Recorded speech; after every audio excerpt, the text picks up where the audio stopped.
कहानी। ईद रमजान की रातें खास होती हैं और अमल इन रातों का इंतजार बड़ी बेसब्री से कर रही थी। ये उसका पहला मौका था जब वो तरावीह की नमाज पढ़ने मस्जिद जा रही थी। उसके वालिदैन ने उसे तरावीह की अहमियत बताई थी और वो इस रूहानी माहौल को महसूस करने के लिए बहुत परजोश थी जो उसके बड़े बहन भाइयों ने बयान किया था। अमल ने अपनी पसंदीदा हिजाब पहना और अपनी वालदा और बहनों के साथ मस्जिद पहुंची। मस्जिद में दाखिल होते ही अमल ने जो सुकून महसूस किया वो नाकाबिल बयान था। कुरान की आयत की नर्म आवाज ने माहौल हैं को पुरस्कून और दलक्ष बना दिया। इमल ने अपनी वालदा के साथ नमाज शुरू की और हर हरकत को बगौर देखा।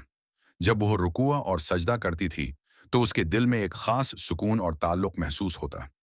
तरावीह की तलावत लंबी थी लेकिन बहुत दलक्ष, जिसने अमल को अपने गर्द मौजूद लोगों के साथ एक इत्तेहाद का एहसास दिलाया।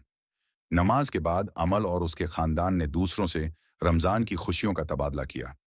अमल ने महसूस किया कि रमजान के महीने की रूह न सिर्फ इबादत में है बल्कि दूसरों के साथ मोहब्बत और मदद में भी है।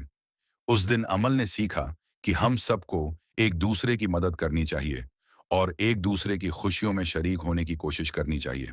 इबादत इंसान को अल्लाह से जोड़ती है और एक मजबूत कम्युनिटी की बुनियाद बनाती है। कहानी का सबक। इबादत इंसान को ज़ाती सुकून देती है और कम्युनिटी में मोहब्बत व इत्तेहाद का जज्बा पैदा करती है।